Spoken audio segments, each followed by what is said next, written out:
Rapla maakonna südames, Pärnu maantee 69. kilomeetril asub rahulik Haimre küla, millest enamik inimesi on harjunud suurel kiirusel mööda tuhisema. Kuid mida ei teata, on see, et selle rahuliku küla fassaadi taga peidab ennast rida saladusi, mis on aastakümneid pannud mõistatama eksperte, hirmutanud kohalikke ning intrigeerinud uudishimulikke. Ma seisan just sellel ristteel, kus aastaid tagasi tundus, et loodusseadused ei kehti enam. Pealtnägijad jutustavad lugusid helendavatest nähtustest, seletamatutest lennuvahenditest ning kohtumistest olenditega, kes asuvad väljaspool selle elu piire, millega harjunud oleme. Tulge koos meiega rännakule läbi Haimre kaasaarva folkloori, kus iga lugu on üks killuke suurest mõistatusest. Kas me oleme üksi või on meie maailmas rohkem, kui esmapilgul paistab?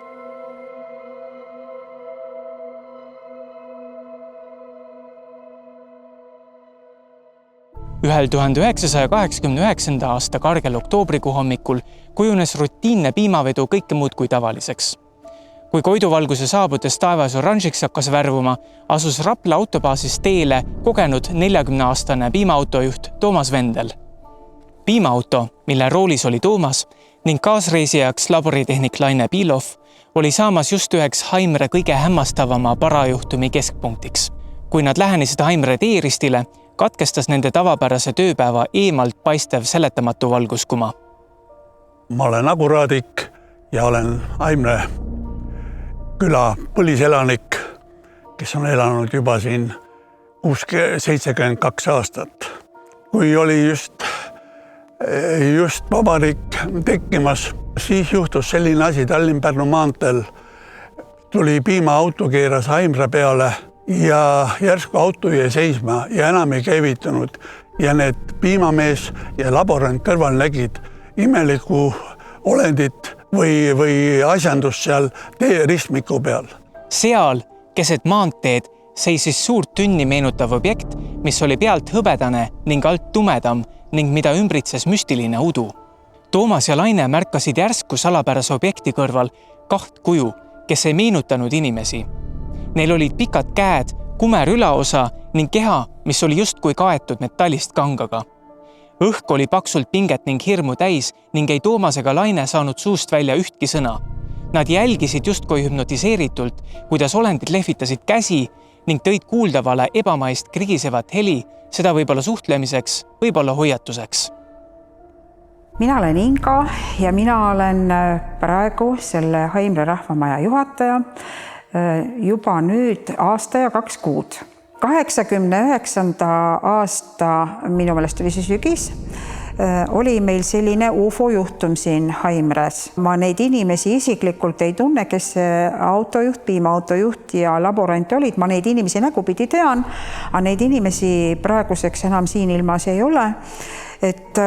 Ja ma peaks seda ütlema, et see jutt, mis nad nüüd siis rääkisid, et mina võtan seda tõena, sellepärast, et nad ei ole mitte sellised mingid luiskaja tüüpi inimesed ja olidki 2 tüüpi seal siis olnud, siuksed õbedased, siuke riietus, nad ei saanudki aru ja mingi krigisev hääl, mida nad omavahel rääkisid, nendega nad ei rääkinud, aga nad omavahel midagi seletasid, hakkasid nagu liikuma sinna auto poole. Maavälised olendid lahkusid sama salapäraselt, kui olid ilmunud. Nad pöörasid ringi, kadusid ootamatult oma lennuvahendi sisse. Korraks oli näha sinakat sähvatust ning hõbedane silinder sööstis raketina taevasse, kuniks muutus täheks taevavõlvil tuhandete teiste hulgas. Natukese aja pärast muidugi nad said sealt minema, aga nendel oli ka, pärast ei mäletanud hästi sellest palju midagi rääkida.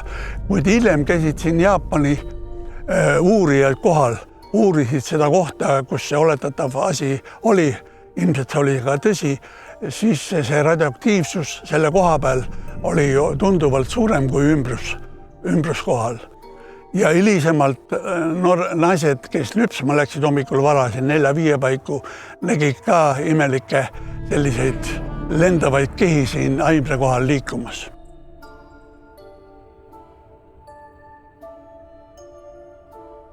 Kes olid need olendid, kust nad tulid ning mis kõige tähtsam, mida nad tahtsid?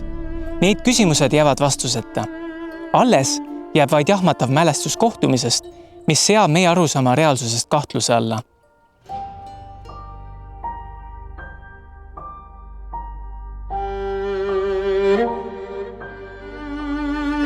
Vaid veidi eemal ristmikust, kus Toomas ja Laine puutusid kokku tundmatuga, toimus veel üks hämmastav juhtum.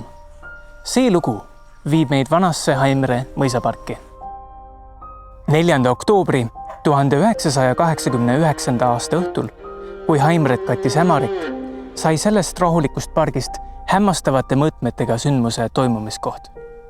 Heldur Smirnov, kohalik lüpsja, oli just lõpetanud oma tööpäeva, kui ta nägi midagi, mis jäi teda veel aastateks kummitama. Haimres on ka suur farm. Sealt üks tööline nägi taevas mingeid selliseid värvilisi rõngaid, et oli kutsunud ka teisi inimesi vaatama. Heldur nägi puulatvade kohal mitte tähti, vaid suuri hõõguvaid rõngaid, mis hõljusid täiesti sirges rivis. Need sinakas rohelised ja pulseerivad rõngad tundusid muunduvad silmi pimestavaks valguseks, mis läbistas õhtuhämarust ning muutis need muidu hämarad pargipuud kiirgavalt heledaks. Nähtus eskaleerus kiiresti. Pargis toimus kõrvulukustav pauk, taevas sähvis valge tulekera, mis kadus jäljetult, kuid jättis maha vapustatud kogukonna. Juhtum vallandas aktiivse arutelu ning spekulatsioonid. Mis olid need helendavad rõngad? Visuaalne anomaalia, loodusnähtus või midagi palju müstilisemat. Aga iga kord põhjendati, et see mingisugune, mis kosmosesse sinna saadetakse üles igasugused mingid aparatuurid, mingisugune militaarne asi, ega me seda ka ei tea. Igasugust muid jutte räägiti, mitte keegi ei rääkinud tollel ajal ufodest. Kes sul seda rääkis?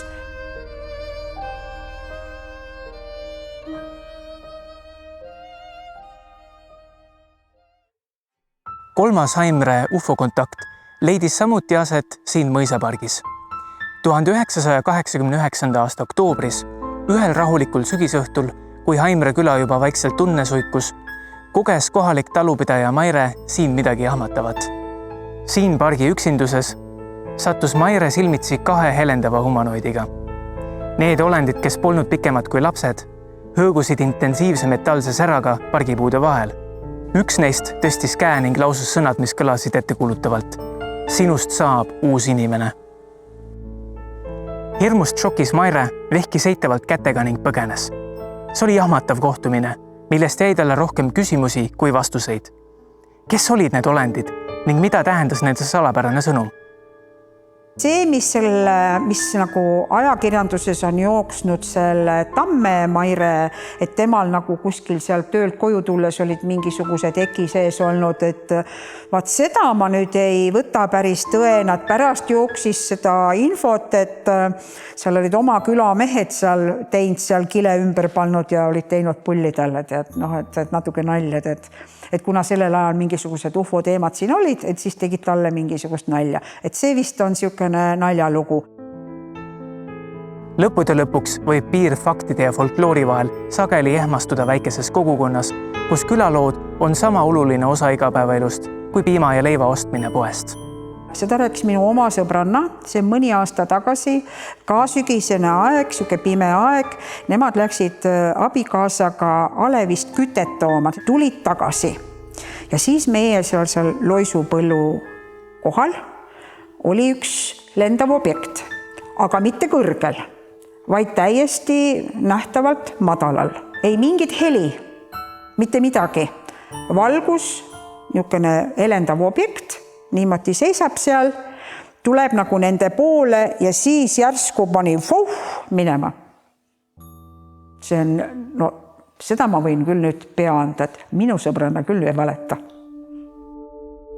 Kuid Haimre elanikud pole puutunud kokku vaid taevaste külalistega, vaid on kogenud ka salapäraseid sündmusi otse oma kodukandi südames.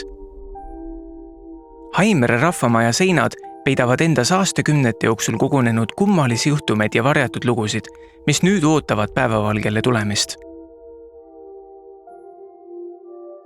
Haimre rahvamajas on teadaolevalt vaimoledid eelmise sajandi 49. aastast, kui siia majja tuli külarätsep ja õhtuti hakkas keegi koputama väsimatult 12 ajal öösel ukse peale ja segama ja isegi ta nägi ta kuju. et ta ilmutas ennast tumedas mantlis kapuutsiga ja ta on näidanud kõige värskemalt siin mingid aastad tagasi, kui oli üks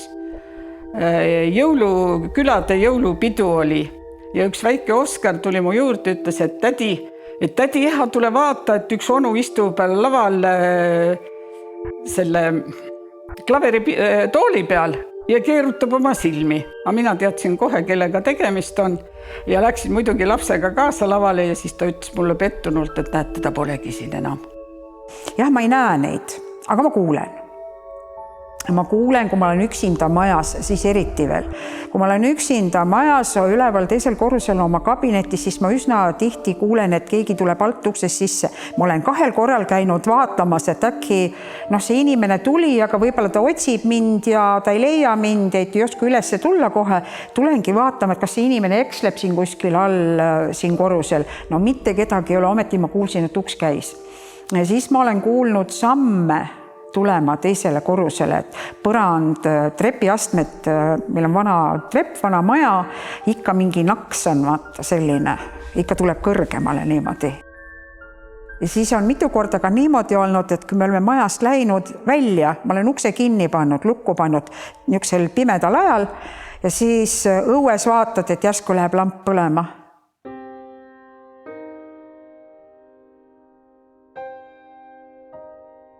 Aga naine on samuti meil 54. aastal esimest korda nähtud, kui suures saalis tehti segarahvatantsurühma.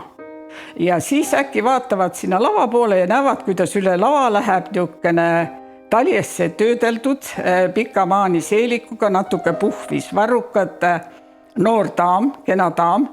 Isegi värv on teada mingi niisugune kirsipunakas kleit oli seljas. Tema on hiljem näidanud ennast nüüd valgusolendina, et elendava kujuna. Minu lapselaps käis siin mõni aasta tagasi, kes nüüdki laagris oli ja siis nad ju ka magasid samamoodi siin saalis oma nende madratsite peal ja tema siis üks ööse, 2 ööd nad magasid siin esimesel ööl, vaja WC-sse minna, läks WC-sse ja siis tahtis tagasi tulla, ei saanud ja nuttis koridoris. Siis need juhendajad siin täiskasvanud, siis üks nendest tõusis üles ja läks siis küsima, et miks sa nutad? Et siin on koll, tema nägi kolli, tema ütles siis nagu koll. Tema nägi, et tema ei saa tulla siia enam tead. Siis ikkagi tõid ta siia saali ja siis panid ta siia madratsi peale uuesti ja olid ta juures ja ta jäi magama uuesti. Kodus hakkas ta paaniliselt kartma. Läks jälle tekk näppus ema-isa juurde, et ma tulen teie juurde magama. Mul tuleb koll.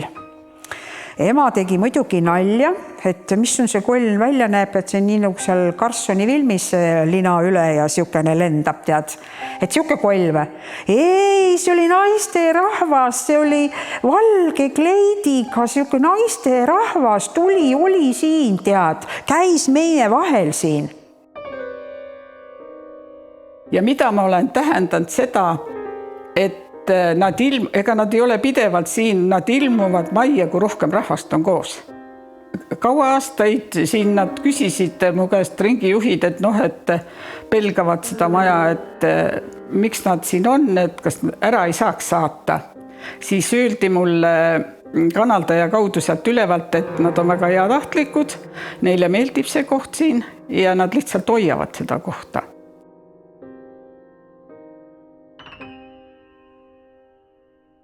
Mina sattusin Hiina meditsiiniterapeudi juurde seoses rohkem ikkagi oma tervisega ja üllatus, tema nagu näeb meie seda teispoolsust nagu ja mina hakkasin küsima tema käest ja meil tuli juttu sellest majast ja ma nagu korra ikka ka küsisin, et ma ei tea, kas ma ikka peaks siia nagu tulema.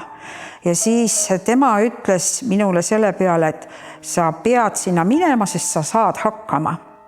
No see oli üks, mis mulle muidugi siis tõuke ka andis, et temale ka seda sealt ülevalt poolt öeldi, et mind väga oodatakse siia majja. Kes ma olen? Kerli, tavatsen ma öelda. Akadeemiline haridus on mul ärijuhtimine, finantsjuhtimine, aga oma elu keerdkäikude tõttu jõudsin Hiina meditsiini ja transpersonaalse psühholoogiani. Ja põhimõtteliselt oli see suht suur siukene kannapööre hästi füüsiliselt, materiaalselt maailmalt natukene siukse energeetilisema ja teistmoodi maailma poole. Sest meie maailm ei koosne üksnes sellest, mida me käega katsuda ja silmaga näha saame, vaid seal on palju enamat. Kui meil oleks siin 2 inimest, üks on pime ja teine on tavaline inimene, kes näeb. Ja kui tavaline inimene räägib, et ta näeb mingit kujundit või mingeid asju, midagi kiirgav või särav või mingi värv on, ja siis see inimene, kes on sünnist saati pime olnud, ta natukene mõtleb, et see inimene vist on crazy peast, et selliseid asju ei ole olemas ju, et kuna tema ju selliseid asju ei näe. On ju. Kui me nüüd jätame nemad kõrvale ja võtame näite, kus on tavaline inimene, kes näeb, nii nagu füüsilise silmas ikka, ja siis on inimene, kes näeb natukene rohkem, näeb energeetilisi maailmu. Ja kui nüüd tema räägib nendest energeetilistest maailmadest, siis see tavaline inimene arvab, et ta vist on natuke crazy sellepärast, et selliseid asju ei ole olemas. On ju. Ja kui me nüüd toome pilti kõik need 3 inimest, siis kes neist tegelikult crazy on või normaalne on?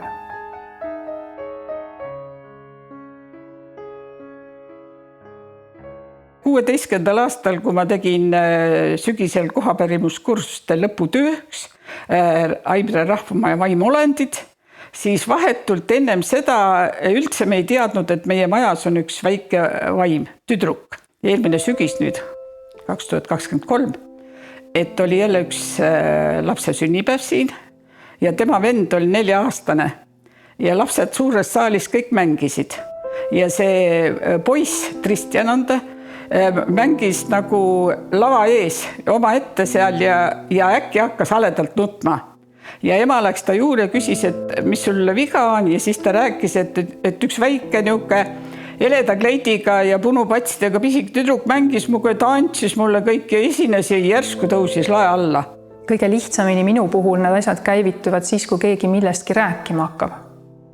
Näiteks just siin samas Haimre rahvamajas, et kui me olime Ingaga viimased, kes hakkasid ära minema, siis ta õues ust lukku keerates ütles mulle, et kuule, tead, siin juhtus siuke asi, et oli laste sünnipäev ja üks poiss nägi seda tüdrukut seal lava peal. Ja sellest piisaski, et ma juba kohe näeksin, et kus see poiss siin saalis seisab, kus see tüdruk seal lava peal seisab. Tal tekkis selle tüdrukuga side, selle hingega side. Ja see tüdruk läbi tema nägi ja taipas järsku, mida ta siiamaani oli otsinud ja oodanud. Sest kuulu järgi oli ta tulnud siia oma ema otsima. Ja ma nägin, kuidas tegelikult selle tüdruku ja selle väikse poisi vahel toimus siukene mitteverbaalne suhtlus.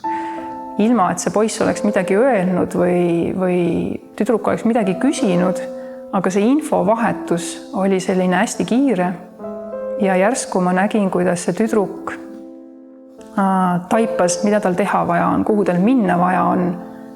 Ja sel samal hetkel, kui ta taipas, ta korraks noogutas poisile ja ta liikus ära ülesse, valgusesse.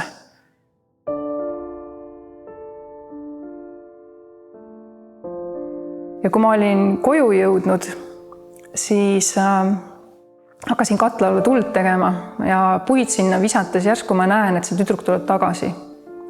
Ja see tüdruk tuli tagasi ütlema, et ma tänaksin seda poissi, sellepärast, et ta leidis lõpuks oma ema ülesse. Ehk et ta jõudiski sinna teispoolsusesse, kus tegelikult teda juba ammu oodati.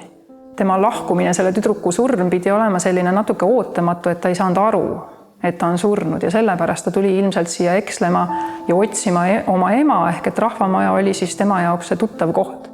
Ja nüüd see tüdruk kohta küsisin ma kanaldaja käest, et kes see meil on. Ja siis ta ütles niimoodi, et tema nimi on, ülevalt öeldi mulle, et nimi on Elisabeth ja tema oli 8-aastane, kui hobuvankriga sõitsid. Hobune läks lõhkuma, ta kukkus vankri pealt maha ja käis ratastalt läbi ja kohe suri.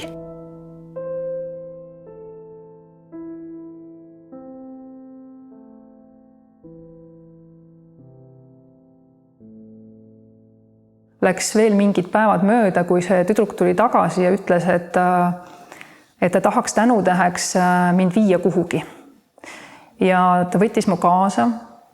See oli natukene niisugune põnev, natukene justkui niisugune asi, mida justkui on keelatud, sest tüdruk, ütleme nii, et smuugeldas mu justkui läbi kardinate kuhugi sinna teispoolsusesse, kuhu justkui inimesed minna ei tohiks. Ja siis, kui me sinna jõudsime, et hästi tasa tuleb olla ja vaikselt ja siis ma vaatan ringi ja siis ma esimese asjana, mis ma näen, on tema ema ja siis tema ema naerab ja ütleb, et mis te lollitate siin, et tegelikult võib siia julgelt tulla, et tule vaata. Lihtsalt see ei ole koht, kuhu sina jääd. See kogemus, mis mulle seal avanes, oli tõesti puhas rõõm, puhas armastus, puhas õnn. Et tegelikult see on see, mida nemad tahavad, kõik need hinged, kes siit lahkunud on, tahavad oma järeltulijatele pakkuda ja anda. Ehk et nende suurim soov on see, et kui me siin ilmas oleme, siis me tegelikult naudiksime seda elu. Ma läksin kanaldaja juurde ja tavaliselt algab see sellega, et ma esitan küsimuse. Ja siis mul ei olnudki küsimust vaja esitada, vaid hakkas minuga rääkima nüüd see mees vaimolend. Ja siis ta tutvustas ennast, et tema hüüdnimi on Volts. Et kuna tema nimi on muidu väga pikk ja raske, siis teda nimetati Voltsiks. Siis ta rääkis mulle, et tema on käinud esimeses maailmasõjas, selle läbi teinud, aga tema on jäänud siia lihtsalt kõndima ja et tal meeldib siin majas olla ja et tema armastab mind kui inimest, kes on selle maja uuesti üles ehitanud. See naisterahvas, kes siin on, et öeldi mulle ka, me kohe ütleme sulle ta nime, et tema nimi on Liidia, Y-ga Liidia. Tema soontes voolab tsaariverd.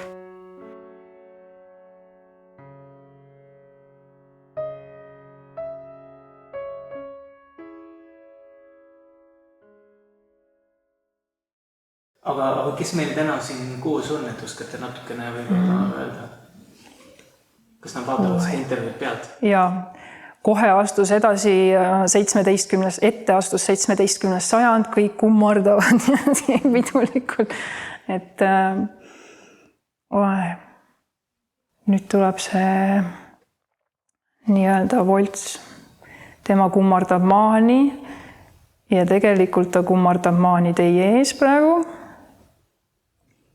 Sest miskit moodi on ülimalt oluline, et te selle filmi teete, et see kõik saab lindi peale, sest rahvas peab teadma, et me kõik oleme vabad, me igaüks oleme oma elu loojad. Et kui meie midagi teeme, siis meie elu muutub. Kui me ootame, et keegi teine meie elus midagi teeks, siis see ei muuda meie elu, see muudab tema elu. Ehk et me tegelikult peame teadma, et me oleme vabad. Ma ei oska seda sõnadesse panna.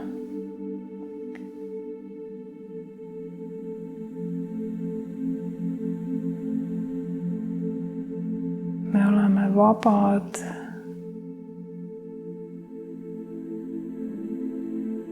Et me ei peaks midagi kartma.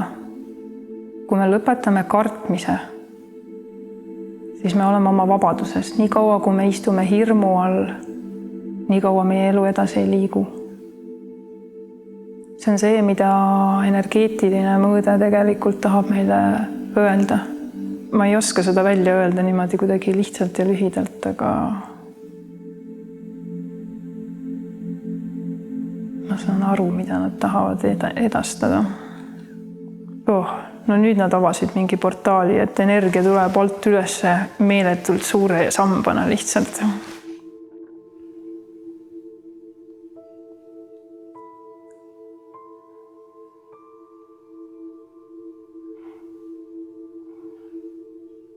Ja ma lihtsalt näen ükseid kujundeid, mida nad justkui nagu rahvatantsu või nagu see tantsupeol on, et nagu lilled õitsevad ja avanevad kogu aeg siin keskel. Aga see ongi see elu õitsemine,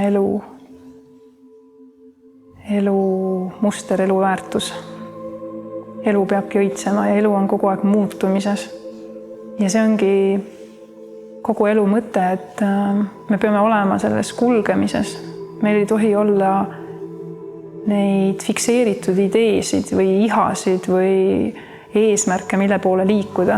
Sest nii kui need on fikseeritud, siis meie jaoks elu hakkab olema põrgu, sest me näeme, kuidas see fikseeritud asi ei taha meil kuidagi kätte jõuda või kohale jõuda või me peame hirmsasti pingutama selle nimel, et püsida selle fikseerituse juures. Aga elu enda mõte on tegelikult just see kulgemine, voolamine. Ja siis saab tulla midagi tunduvalt rohkemat kui see fikseeritud idee, mille järgi me tegelikult jooksime. Ja see on see, mida nad praegu nende kujundite ja asjadega sümboolselt edastavadki. Ja nüüd nad kõik aplodeerivad, et ma lõpuks sain aru, mida sõnadesse seda panna.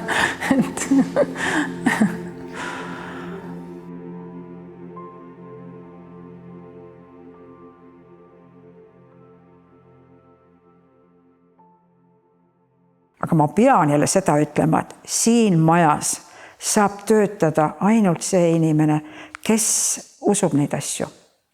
Sellepärast, et kui sa... Nii, mis kulg see oli? Ja, no vaat, tule. Et üldiselt sa pead uskuma ja sa pead olema normaalne, heatahtlik, hea südamega, kõik sükene. Et no mida kuramus küll mõtle, segavad mind jutu ajal. No vot, no nii on, no nii kuuleme siin kogu aeg. Selline on meie seekordne teekond läbi Haimre mitmekihilise folkloori. Uskumatu on mõelda, kui palju huvitavaid lugusid võib endas peita esmapilgul tavaline Eesti küla. Haimre on tõeline müsteeriumide mosaiik. Siinsetes lugudes peitub müstika, mille aegumatu võlu kutsub meid üles küsima, süvenema ja võib-olla ka mõistma, et mõned saladused ongi määratud jääma just selleks, saladusteks. Aitäh, et ühinesite meiega sellel salapärasel reisil. Pole vahet, kas olete uskuja või skeptik. Me loodame, et need lood on südanud teis uudishimu sädeme, tungi vaadata kaugemale esmapilgul nähtavast ning pannud teid mõtisklema tundmatusele, mis asub meie igapäevase maailma piiride taga. Kuni me taas kohtume, jätkake mõtisklemist, jätkake küsimuste esitamist ning viigu teie teekond teid põnevate avastusteni.